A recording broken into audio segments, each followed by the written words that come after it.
Save the Semantics, episode 305. It is April 7th, 2025. My name is Myro.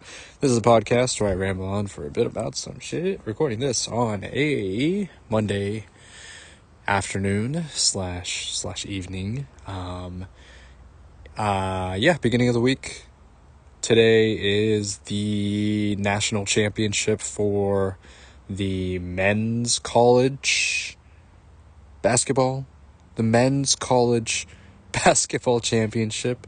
The women's was yesterday.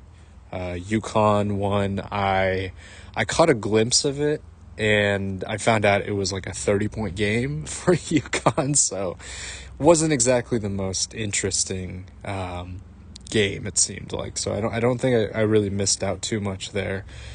Tonight it is going to be Florida versus Houston, right? And I'll most likely, what I'll probably do is I think I'll kind of like scoreboard watch, and if it sort of is kind of close in the second half, then I'll tune in. But yeah, I haven't really watched any of the college matchups live just because they're kind of at weird times, throughout the day. Even this weekend, it was like afternoon-ish time. I was like, oh, okay, I didn't even realize that the game already happened and that kind of thing. The big story from the college scene was Duke blowing like a 9-point lead with a minute left or something. So that was kind of a big, like, both Houston and Duke were and are, the top-seeded teams in their respective brackets, but I think it was kind of expected with kind of the Cooper Flag-led team that Duke was going to be, and they were considered like probably one of the better and one of the best teams in the tournament. But yeah, it was just kind of like I watched the highlights from that game, and it just turned into kind of shenanigans at the end, where just They were just turning the ball over, and Houston, they were hitting some timely shots and everything. So it seemed exciting, I think it might have been kind of fun to witness that live, but oh well, it seemed like a fun one, but it's all good. So outside of that, it's a pretty clear slate for NBA games. There's only 2 on today. It's the Kings and the Pistons, and then the Sixers and the Heat, both, not really the most interesting matchups, but yeah, I think that it was sort of kind of cleared way for the NCAA championship game tonight. So yeah, not really too much to discuss on the NBA front, but we have like a week remaining, and it's gonna be just a quick little kind of update on where things stand. So the Warriors currently hold the 6th seed in the Western Conference, and they are basically tied in terms of the record is tied with the Clippers, I think the Grizzlies, the Timberwolves, and is it those 4 teams, right? I think it's a 4-way tie between the Clippers, the Warriors, the Timberwolves, and the Grizzlies, which is crazy. And then also Denver, who have kind of fallen a little bit, are also only a half a game up on everybody else. So it's kind of a so yesterday the Warriors they lost against the Rockets, which, I think it was a disappointing loss, but I think considering the track record and everything, and considering their schedule that they've had from the past week or so, it sucks, and it would have been nice to kind of give us a little bit more of a buffer leading into the rest of this week. Luckily for us, the Warriors do have a pretty light schedule remaining.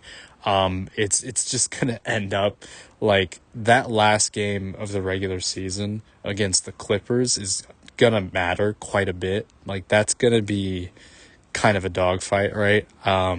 Because it is gonna matter. Like they are gonna have to play that game because a lot of times when you clinch, playoff positioning, all that stuff, it's like we can rest for like the last game of the season. This time, no, they're gonna have to play. They're gonna have to play because they are really neck and neck along with those other two teams. So yeah, it's gonna be. You cannot like. It would have been nice to get the win yesterday, but this next week because they're playing the Suns, the Spurs, the Trailblazers, and then I think ending with the Clippers. So decent, like a fairly reasonable ending schedule considering all things considered, but you really can't just like overlook anybody at this point of the season, even the Suns right now who are an absolute mess and who just I don't know, I feel like they're probably going to get eliminated soon. You know what I mean? So like they might be still trying to play like spoiler and stuff like that. I know some of those other teams in the mix are probably going to want to play spoiler in some way, shape, or form. So just kind of leading into next Sunday's game against the Clippers, it's going to be tough regardless. Hopefully they can just kind of take care of business over the stretch of this week and just kind of win it through. I think it's just going to it's going to just be a matter coming down. Hopefully it just comes down to the matter of next Sunday's, final game of the season against the Clippers. I mean, that's kind of going to be sort of in a way like the kind of the game to avoid the play-in in a way, you know what I mean? I mean, depending on what the record of the Clippers are going to, and the record of the Grizzlies, Timberwolves, all that stuff, like depending on what they, how they perform, that's obviously going to affect the Warriors standing as well. The hope is that everybody else just loses and the Warriors win everything else. That would be just kind of the ideal situation, but that's, that you can't bank on other teams and how they perform. You can only just kind of look ahead and take care of business on your end, right? You can't just be like scoreboard watching other teams at this point.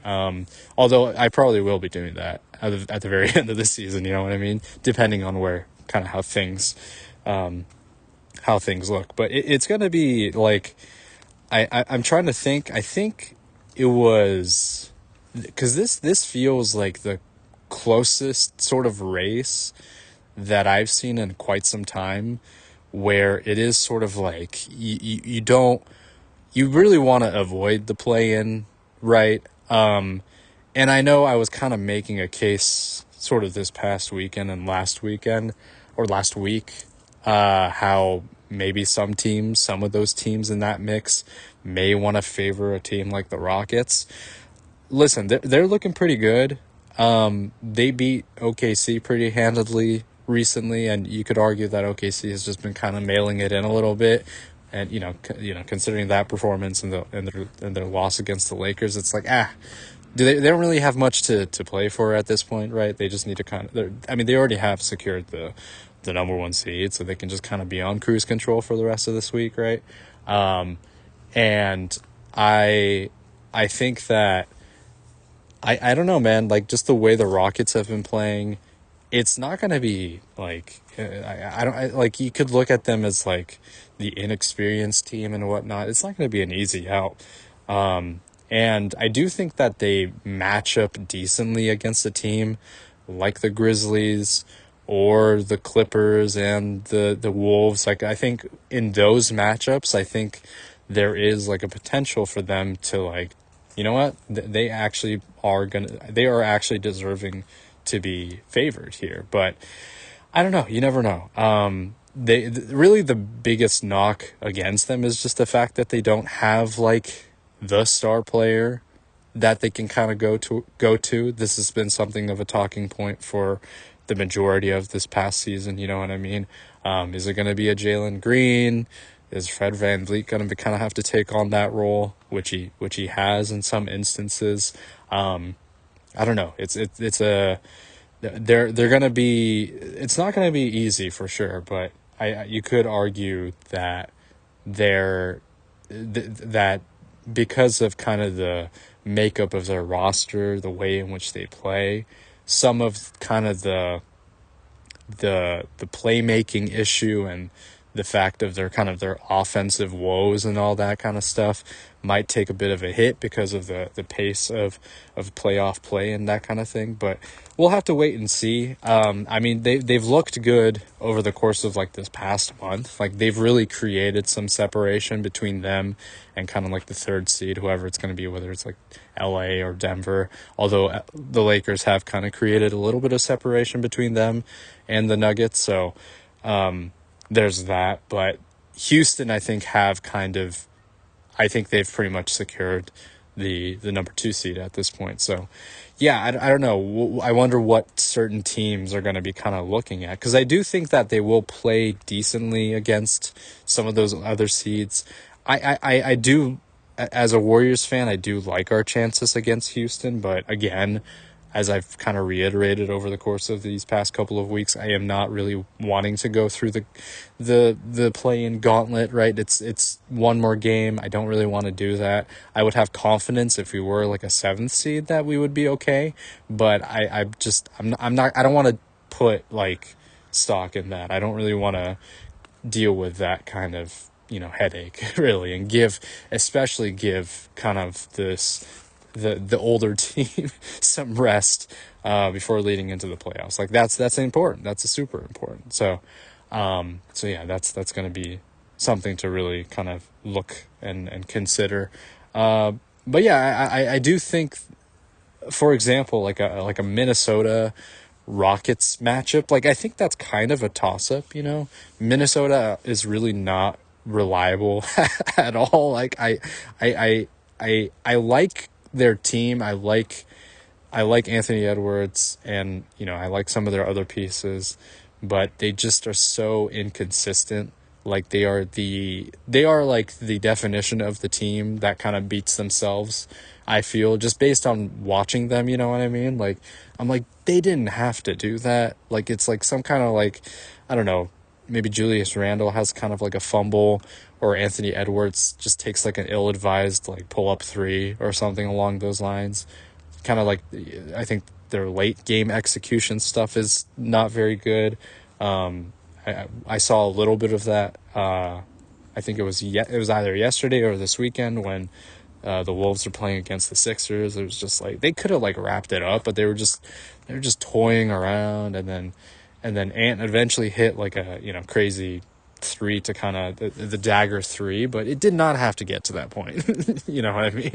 It's like, I can imagine if you are a Wolves fan that it is pretty frustrating to be watching this team and the way that they perform and that kind of thing. So they're just not, you just can't really rely on them to be consistent. Just the level of play and everything. We did see them turn it up a gear in the playoffs, at least for like the first 2 rounds.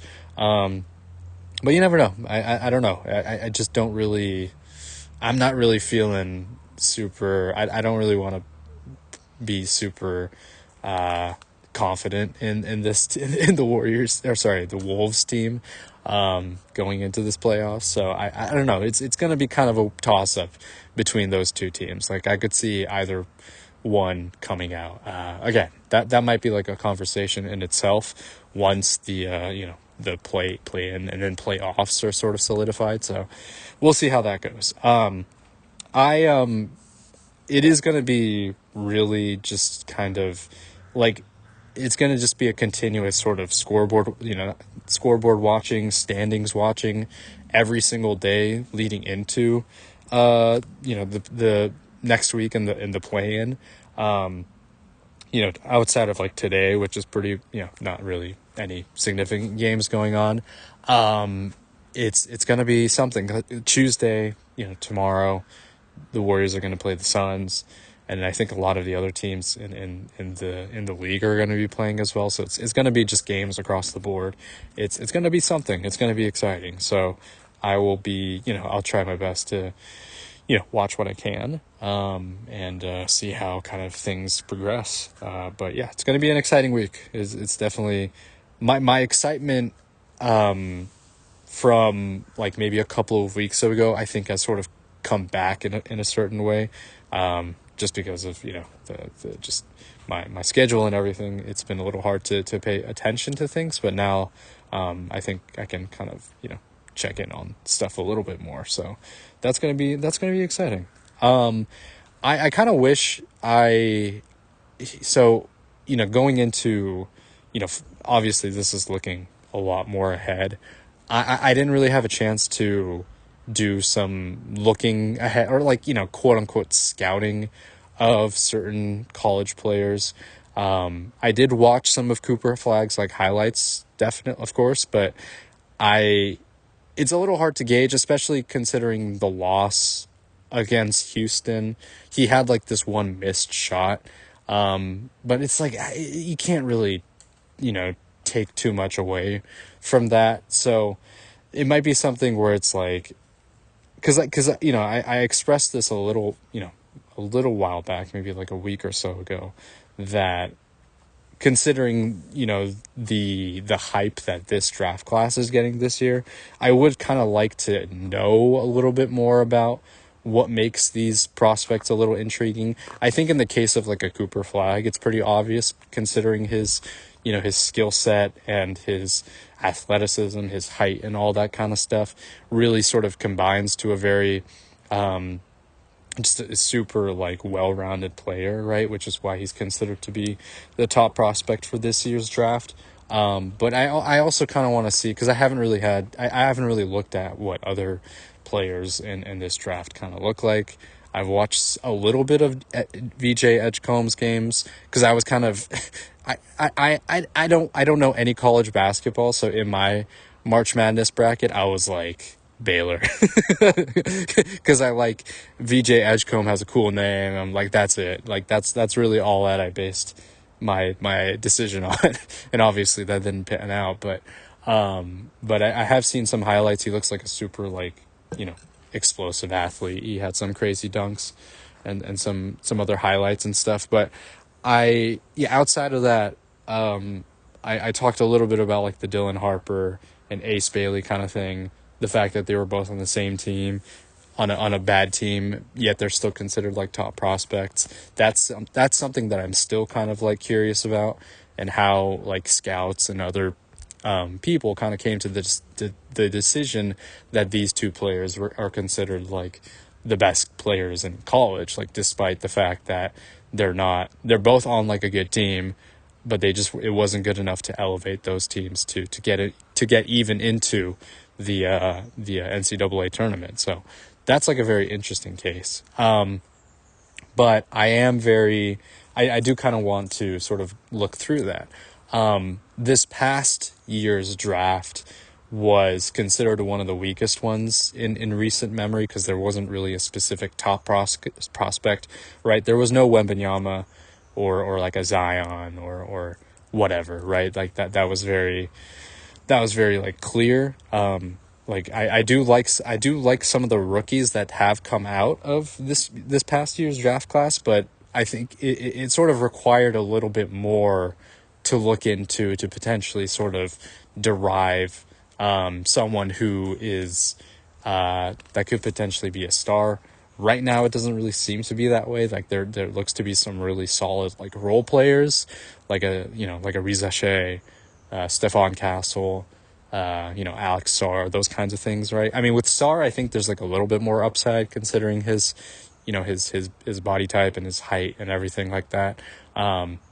There is a lot of potential there, but outside of that, I think it's a little bit, kind of a mixed bag of sorts. So there's definitely not that sense of excitement that we do have this year with a Cooper Flagg. So I am it's so interesting how that kind of, sort of, it comes and goes just depending on what's and who's available each year. Like, you're just not guaranteed to get like a superstar, and it's hard to like try to like mold a star out of someone who wasn't really meant to be in that position, but because they were like maybe the number one pick, it's like expectations were high and all that stuff. In the case of someone like a Zachary Rizache, I think, it was a very interesting choice because I hadn't heard about it. I remember like hearing about the draft pick this summer.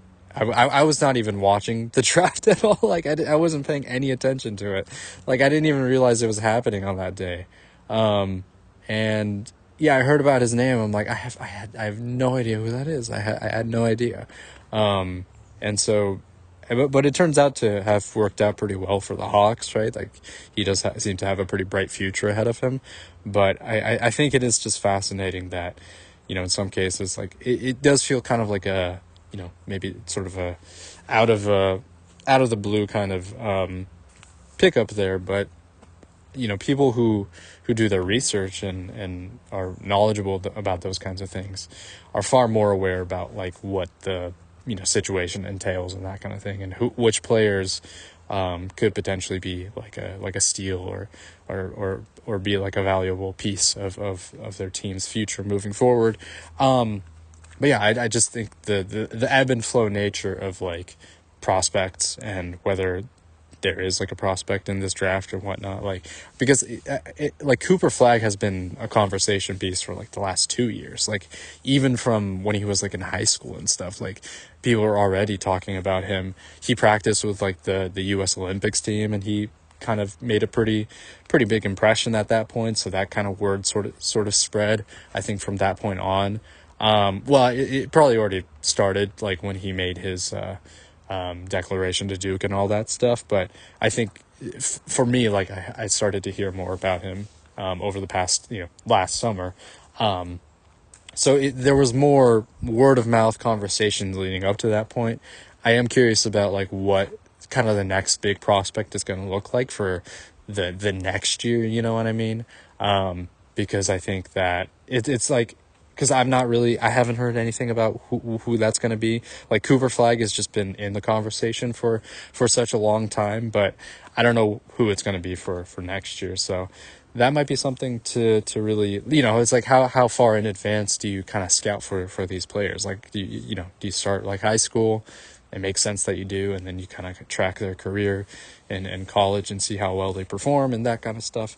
Based on just everything so far, Cooper Flagg has kind of, really reached those expectations, and obviously we'll see how he translates to the NBA, but the expectation is that he's gonna adjust pretty well, just considering the way he plays and everything. So that's I don't know, I'm just kind of rambling. I'm just talking right now, but I really have not considered or thought about the whole drafting process, right?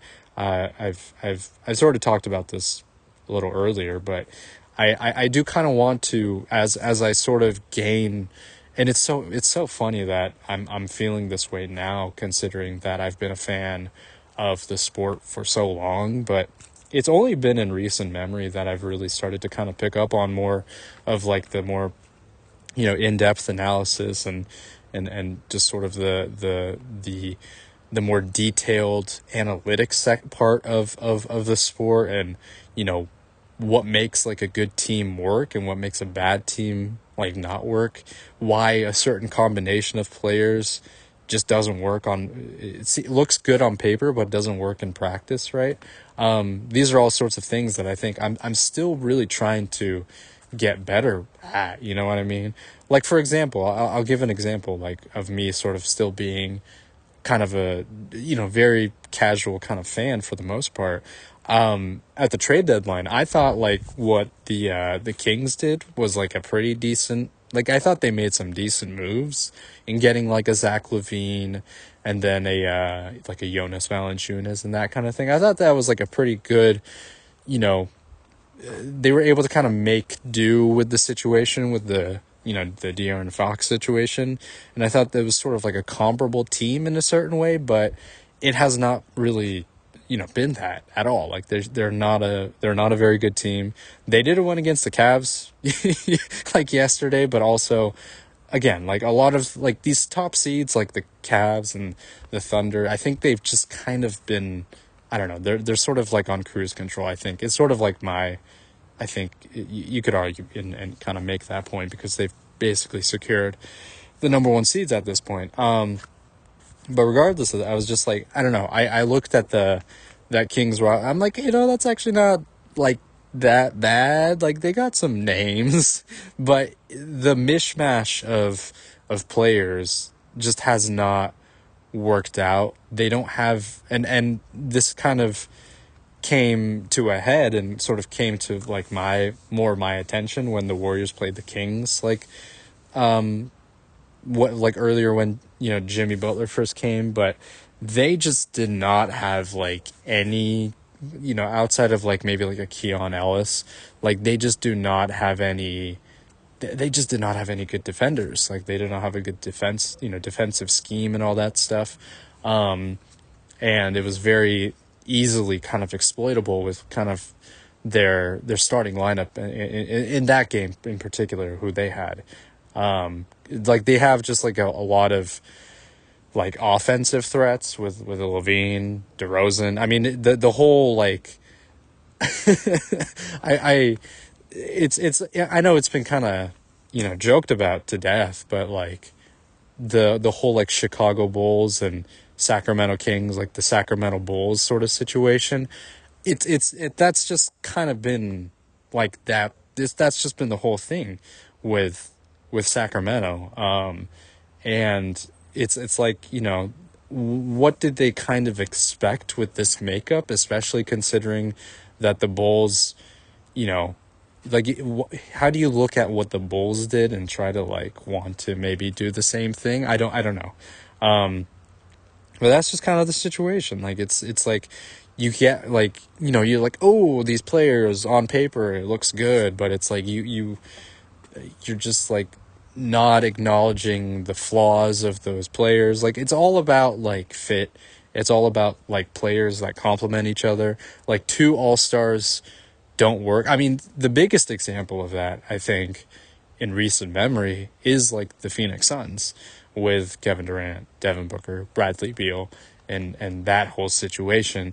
Like that has been like an absolute nightmare for that franchise, right? Like it's like you're pairing two players that already have kind of the same skill set in Devin Booker and Bradley Beal, both who are not exactly the best defenders, and then you're surrounding that team with just a bunch of just like kind of players that don't exactly complement them very well, like defensively, offensively, and it just has been like they're like in the red too, like they're like above like the second apron and all that stuff, so it's just like a complete disaster, right?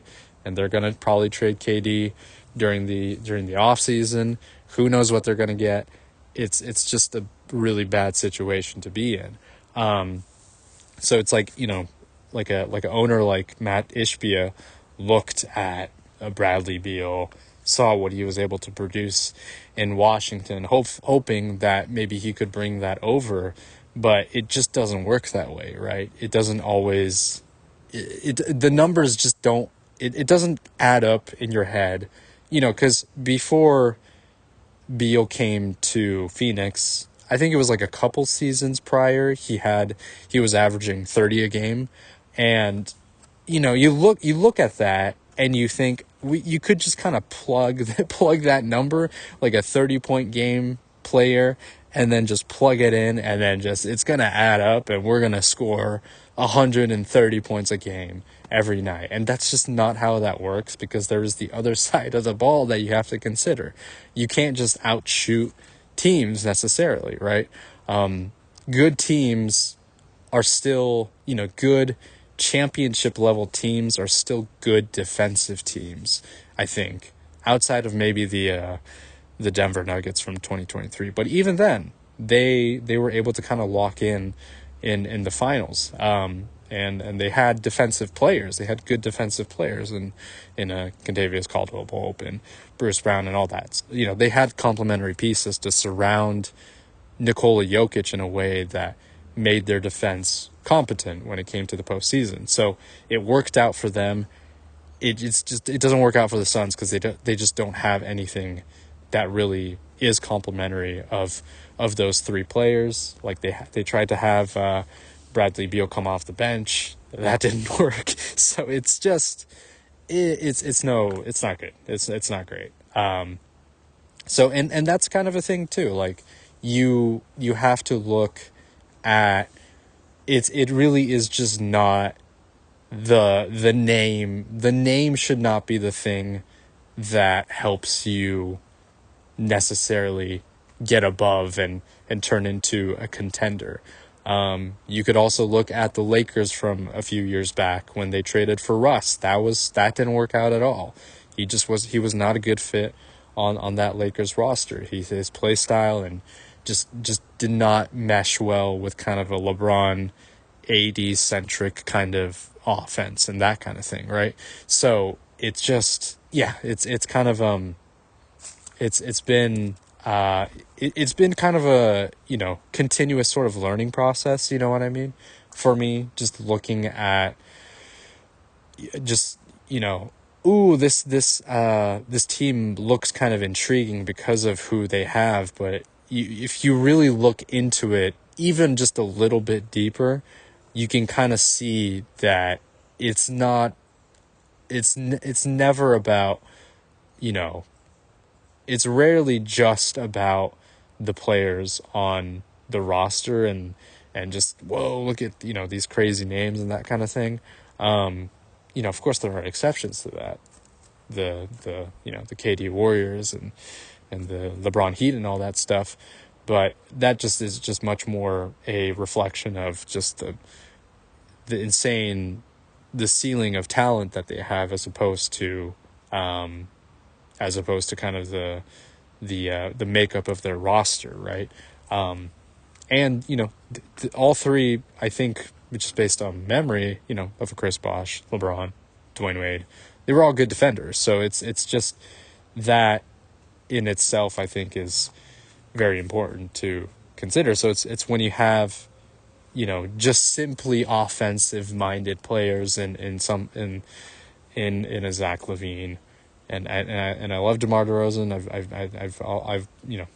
I like watching him play, but he is incredibly limited as a defensive player. So when you combine all of these kind of limitations together, you're gonna be very liable on the other side of the ball. So yeah, that's kind of been one of the things that, instead of just being, oh, look at this, look at all of these players that have come together.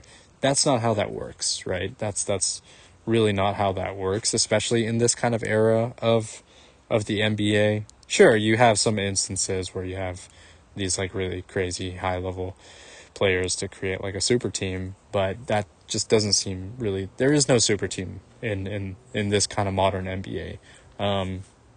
The Thunder and the Cavs, they have,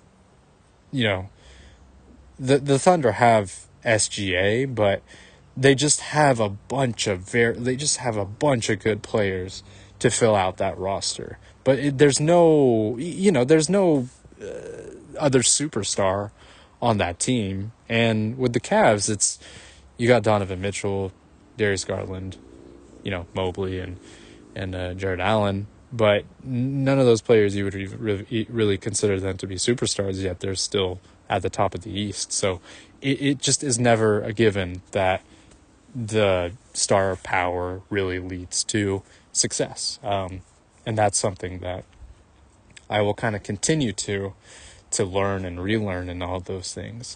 Also acknowledging that someone like a player like LaMelo is not necessarily conducive to a good team, right? You could be scoring 30 points a game, but in the way in which you are impacting the team is very important.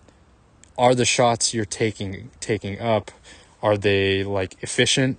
Are they well advised shots? All of these things you have to kind of factor in when evaluating a player, right?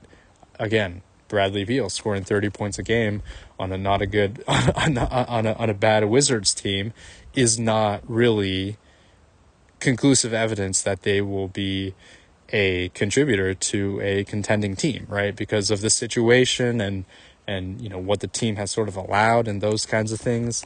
There are so many factors that you have to kind of consider when evaluating a player, and then the situation that they're in and their fit on a team and that kind of thing. So it's something that I'm getting better, and I think I'm trying to get better at, looking into. I mean, I was pretty hesitant. I think maybe the Jimmy trade kind of pushes back against my sort of thing, but you could argue that he is just a good, at this point of his career and what he's bringing to the Warriors, he's kind of just like a super powered role player at this point, which I think he's very much kind of agreed to and sort of taken up. And of course it would be good, and this is something I've talked about recently about, wanting to kind of see a little bit more from him, but he's probably just kind of holding off a little bit before he takes off with in the postseason.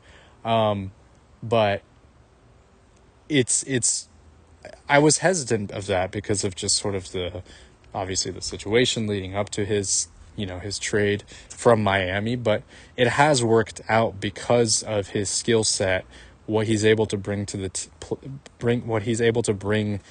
team. Obviously, like the tangible stuff, but also kind of the intangible things as well. His character, all of these things, I think, contribute to, helping kind of rebuild sort of like a winning culture with the Warriors, right? And that's not, who knows? I think you could, at that time, I was sort of leaning towards, it would be cool if we were able to somehow bring back KD and that kind of thing. Would he have helped this current Warriors team? Would he have been a better fit for this current Warriors team than Jimmy Butler? I don't know that. That's such a hypothetical question, right? I think he still would have helped out, but in terms of just the play style and the defensive edge and all those other things that I think Jimmy Butler brings, his sort of impact might actually be better than what KD could have brought. Again, this is purely hypothetical. I have no idea. But just with this current roster construction and the fact that we don't have a player, or, we didn't have someone who could consistently get to the line, that could consistently be like a secondary ball handler and those kinds of things. I think it really sort of worked out in our favor. Very just really just a really well fit kind of cog in the machine. So again, that's like another instance of me not really fully feeling that, not having the full picture and understanding the nuance of a player and the importance that a single player can kind of bring to the table. I was pretty skeptical of the trade. I initially thought we gave up too much. I looked at the contract and I was like, that's ridiculous, like $60 million a year. But in just the impact, the fact that they made a move to ensure that now is the most important time, and that it gives Steph and the Warriors at least one more chance to be a contender. I think these are things that I would not have really been able to foresee. This has kind of really been the best case scenario, honestly. So these are not things that I like I could have really really sort of expected, because it's something that I'm still trying to get a better understanding of with just basketball in general. There's so much that goes into the game. I barely have scratched the surface over my years of being a fan. Listening to like podcasts and stuff have definitely helped, but I still have a long way to go. I still am very much in, kind of the whole the iceberg sort of, theory or whatever, the iceberg diagram. I am at the I am just on the surface of that iceberg. I know there's still so much just in just like advanced analytics and all of that stuff that I've barely even scratched the surface on. So, that's just kind of my, as the season winds down and as we kind of gear up for the postseason, just thinking about kind of how we got to this point in the season, and considering just sort of this year was a very interesting, it's kind of this NBA season was very different for me, just in terms of the way that I kind of approached watching it.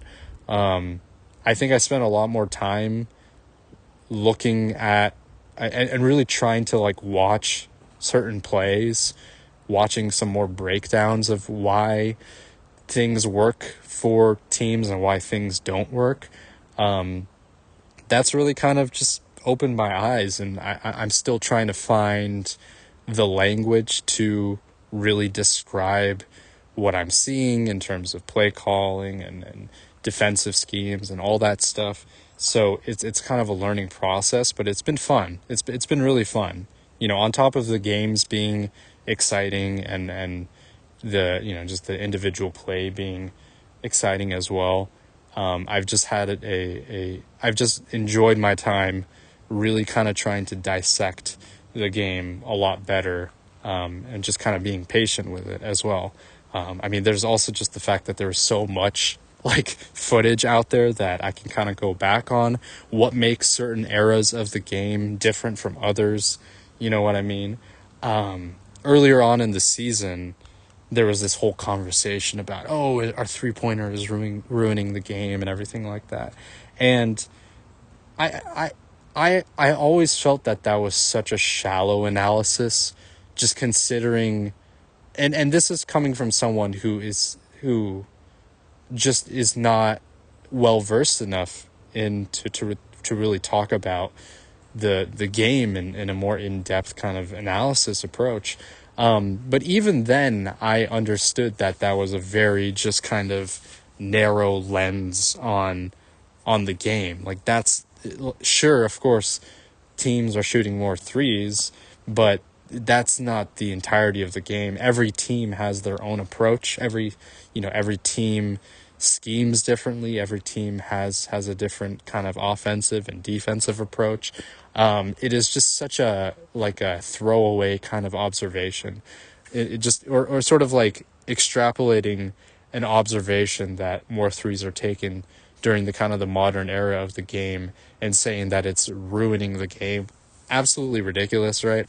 I think that's been kind of, argued against for quite some time. But it's like from kind of that sort of inception of the season and that sort of conversation, I think I've wanted to maybe just take a bit more of a in-depth approach to watching games and that kind of thing, because I know that it's not as simple as that. It really isn't.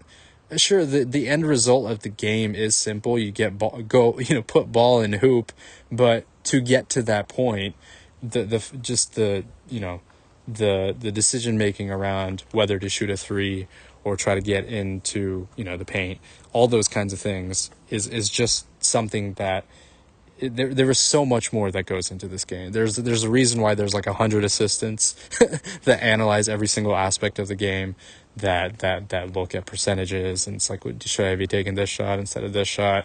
Why are we running pick and roll? Why is the pick and roll considered the most effective play in the NBA? It's because it creates space for like 3-point shooting and spacing and all that stuff. Like there is there's a lot that kind of goes into it, and it's something that moving forward I want to kind of continue to sort of hone my understanding of it, despite me not having played basketball in like over 10 years. Like, who hasn't played, competitive basketball in like 10 plus years, you know what I mean? So, but yeah, that's something that I've been kind of meaning to do. Also, I have not touched a basketball in the longest time. I should probably kind of just pick up a ball and start hooping too, because I've really missed that. I don't have any. I actually don't have any basketballs anymore. They're all like deflated and stuff. So that is something that I kind of want to get back into. Maybe over the summer. That might be a summer sort of goal, is to get back into hooping a little bit. Anyways, yeah, I've kind of rambled a bit long for today. But I'll continue this conversation, either, tomorrow or later this week, just talking. I will be trying to like do some constant updates for each day leading up into the end of the season. Because again, every day is going to have something going on. But yeah, whenever I have time and whenever I have the energy, I do want to do some more frequent kind of updates for basketball and that kind of thing. I did want to talk some Xenoblade, but I'll save that conversation for later. So yeah, that's going to do it for now. I'll catch up later this week.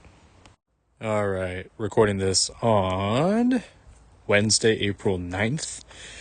Midweek recording, midweek kind of check-in. It's been a wild ride for this, just in general, but if we are specifically talking basketball, it is day old news at this point, but yeah, let's get into that. Michael Malone got fired. Coach Michael Malone for the Denver Nuggets got fired yesterday.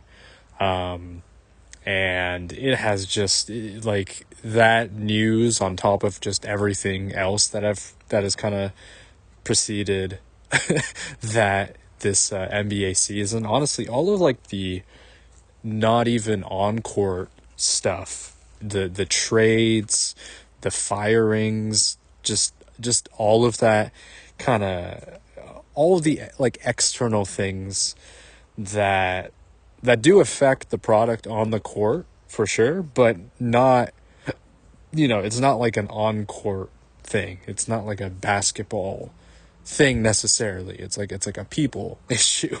And it's pretty crazy. It is pretty crazy. Yeah, Taylor Jenkins got fired. He got canned last week. And I don't know. It's such a it's a weird. Obviously, the timing and everything has been a discussion point, and I think it should continue to be sort of like a discussion point. I just don't know what I think it seems that just based on reports and everything, there's a whole like fallout between Calvin Booth, who also got fired, the general manager, and Michael Malone, and they didn't get along and all that stuff. That's been kind of documented, but it's the same sort of question kind of persists in this case as well as in the Taylor Jenkins case of why right now. Out of all the times in the season, it's not like a mid-season firing where the team was like losing like 10 games in a row or anything like that. I mean, you could look at the Mike Brown firing and that looks so much more tame in comparison to this. Like, it is not even close. So it's like these are just so much more to the extremes in terms of when it happened during the season, who it happened to, and the team that got it, that was involved in the firing. It's just such a wild. It's just a crazy, crazy turn of events. I think it's one of those instances where clearly something wasn't really working in the case of Denver where you have the best player in the league. Sure, you could argue the MVP for this year is Shea and all that stuff, but Jokic is he's the best player, and with just the roster construction and the fact that the coach was not maybe willing to adjust to the pieces that were given, led to kind of this situation. The stringent nature of the two kind of forces of the front office and the coach, it just didn't really work out, and it kind of led to this point, kind of maybe like a boiling point of sorts, and maybe there just needed to be some internal change, drastic enough to maybe motivate the players to get them to a better position, or having a new sort of head voice in there to maybe just a quick switch up to maybe make something out of this season, when it seems like it doesn't really feel that it's kind of leading anywhere. It does kind of spell out that this is not, I wouldn't say a lost season necessarily, but they are definitely not going to reach the heights desired. I listen, I think ultimately, really the biggest thing is the roster construction. I mean, that much is like so obvious to me. I don't know. I feel, it's kind of like, maybe the ownership saw this and just desired to kind of make just sort of a clear slate in a sense, even though, you still technically have majority of the same staff outside of Michael Malone. But just like a clean, just clear out the bad juju, whatever that might be, and then just sort of start, quote unquote, start fresh with what you have. But I think it is just ultimately down to the pieces that surrounded Jokic.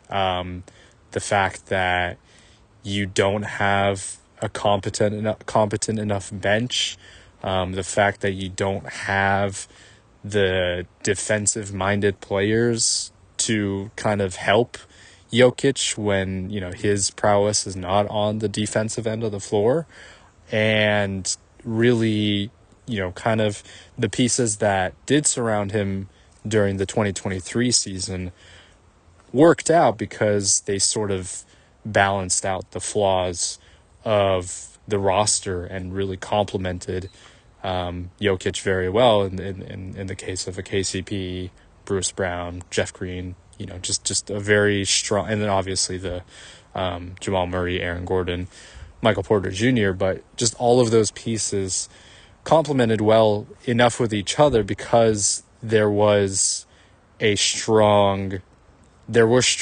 defensive-minded players sort of at the forefront, at least at the point of attack in a KCP, right? And that kind of really helped elevate the rest of their defense, I think, in a lot of manners. And they were able to kind of bring that to their series, and then was able to lead them to a title for 23. But they don't have that personnel anymore. They don't have that sort of other veteran leadership outside of Jokic that could sort of help balance out maybe the dynamics of that team and roster. So it's, they still have DeAndre Jordan, but it's not, he's sort of like an emergency backup, big behind Jokic, even though I think he has played, a decent amount of games this year because they've just had to have him with Jokic out. So it's, it really is just poor kind of decision making in who they've decided to kind of bring in. The younger players, while decent, in the case of someone like Christian Brown or a Peyton Watson, but it's not enough for them to really get them because they're still young, right? They're like 22, 23, right? They're kind of around that age. It's just they're just not enough to really complement a kind of championship level roster at this point of their career. So yeah, they did not seek out other pieces that could really work out. They don't have a competent enough big who's who's younger than a DeAndre Jordan, and the other pieces that they've brought in, including like a Zeke Naji, and oh my goodness, his name just escaped me. He was with the Warriors. But it just hasn't really, Dario Saric, but it just hasn't worked out for them, bringing them in. So it's been tough. It's been tough, I think, considering the stretches that they've gone through, considering who they have, right? But yeah, I guess, I don't know. It's still a ridiculous kind of decision. Like, is this something that really couldn't have been done? Could there have not been a little bit of patience? But I guess it's better to maybe rip, from their perspective, from the ownership perspective, it's better to just rip off the Band-Aid and just kind of work with what you got, because there was a clear ceiling on this team as is. So maybe bringing in a new general manager in the offseason, a new coach in the offseason will help kind of reinvigorate this team in some way, shape, or form. Maybe the new GM who comes in is going to really make some tough decisions regarding the other players that are a part of the roster outside of Jokic, and Michael Porter Jr., Aaron Gordon, Jamal Murray, and maybe trying to move off of them, their contracts, really sort of, I don't know, put them in a better cap situation, all of these things. So there's a lot to think about. I just, it is the GM bringing in, Calvin Booth not bringing in like the right pieces, and then I think obviously ownership does have some liability in that, like in terms of the fact that they did not have like a ton of sway, or they just the I don't know what there's been a lot of discussions regarding the fact that they don't pay executives well and all that stuff. So that's like another, maybe a touch point to another sort of mark against them. So I mean, really, ultimately, if you are ownership, majority of the decisions and the factors, to the reasons as to why you are in this position in the first place is kind of down to ownership, right? Whether they're willing to spend money, or whether they're, just who they're bringing in to help kind of lead, make these sort of executive decisions as a general manager.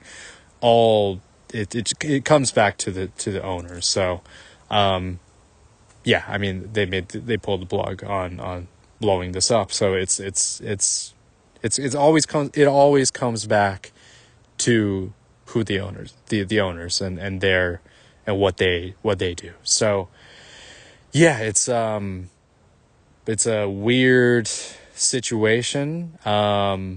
It's gotta be, I don't know. I'm very curious. The Nuggets are playing later today. They're playing the Kings, I believe. So I am curious about what their approach is going to be, how they're going to look. It's probably not going to look all that different, considering, sort of the lead assistant was one of Malone's guys. I think it's Adelman. Yeah, it's going to be, I don't know. I think maybe I'll check that out. There's a lot of games on tonight. I'm right now, the Mavs and Lakers game is going on, which I'll probably check out the highlights on later. Luka's return to Dallas, which is pretty crazy, but I just want to, I'll take a watch. I'm not going to, spend my time watching the whole game or anything. I'll probably check up on the highlights and stuff. The Warriors are playing later tonight against the Spurs after yesterday's win against the Suns. What I actually did, and this is something that I feel like I kind of want to do sort of at this time, I actually listened to the radio broadcast for the first time in a long time. I think I did that in the past, back when I had this, I think a family friend or something like that gifted me with this like giant kind of like boombox radio. And for a while, I think that this is kind of like a middle school era, so I was probably like 12, around that age. And I used to like plug my headphones in and listen to like ESPN radio or whatever else was playing at that time.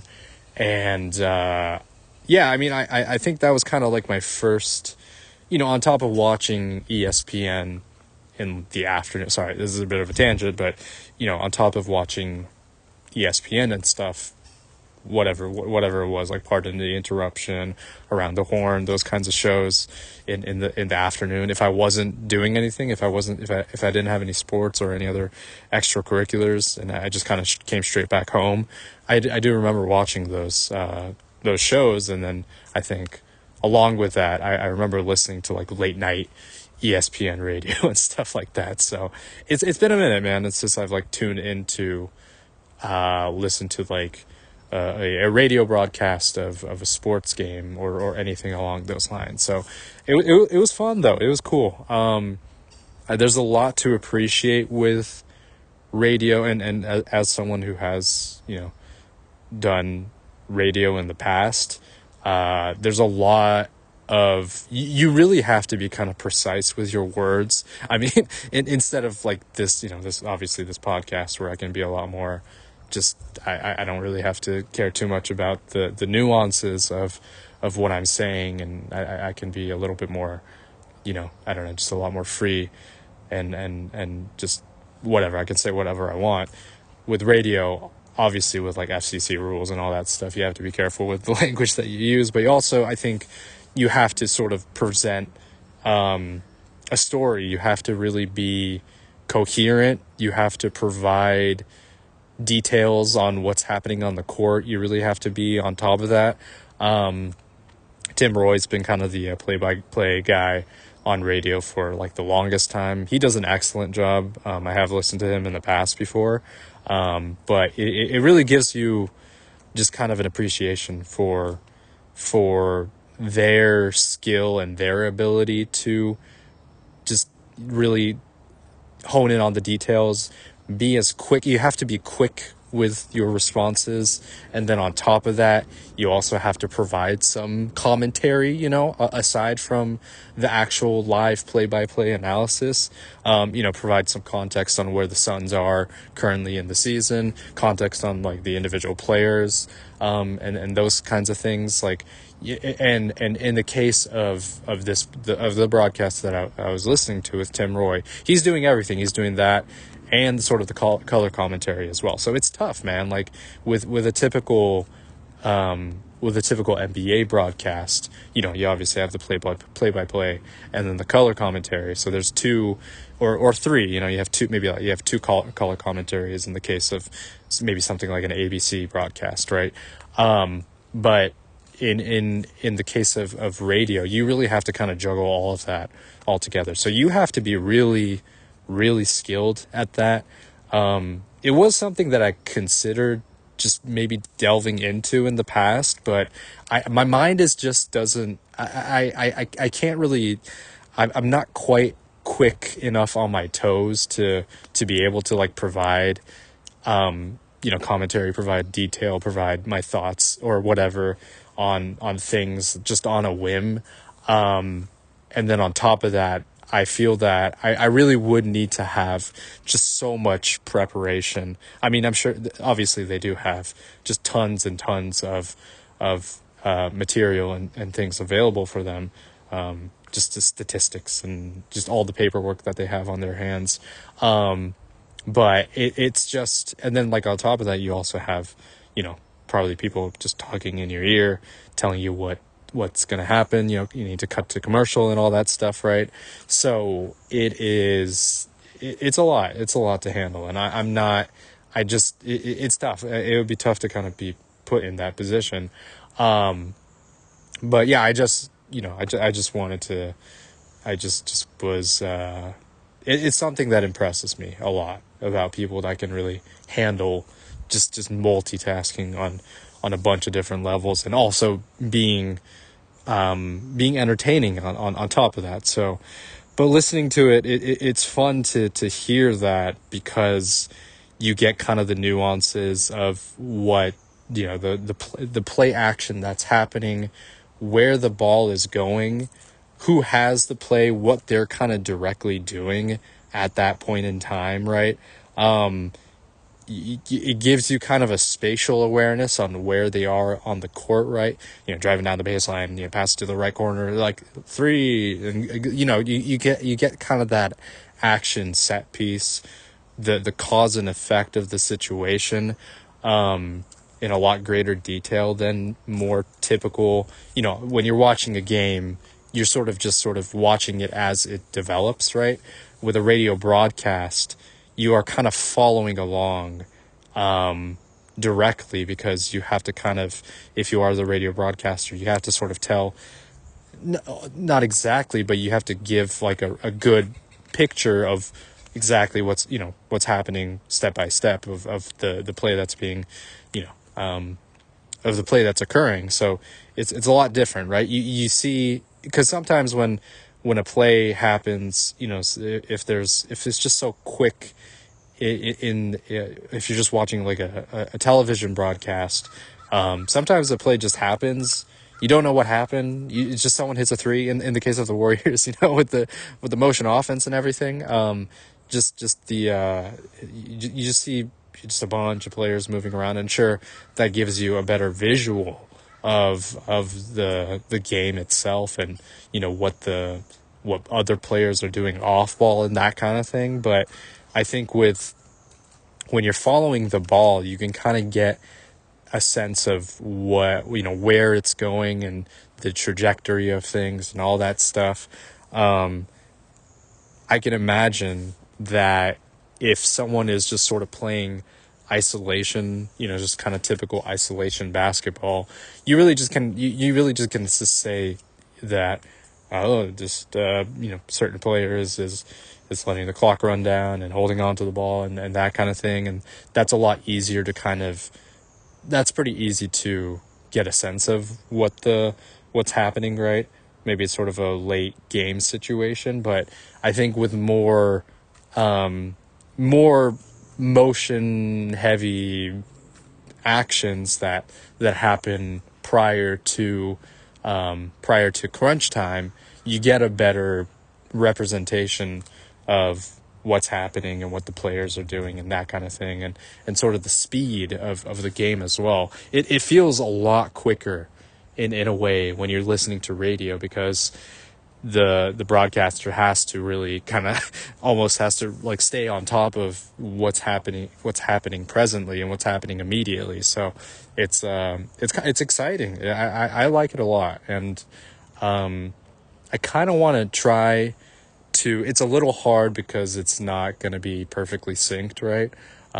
But I do want to try to pair the radio broadcast with maybe the television broadcast. It's a little difficult again because of just the syncing and the timing of it and everything. But I would like to kind of see that and kind of do a bit of a kind of enjoy that as an experience. It is hard though. It definitely is hard to really try to exactly match it up, right? That might be something where you would rather maybe listen and watch with after the game happens, and then listen back to the radio broadcast sort of synced up with the television broadcast. But I don't know. That's a whole thing. Anyways, I listened to the Warriors radio broadcast last night, and Warriors just absolutely just blew past the Suns.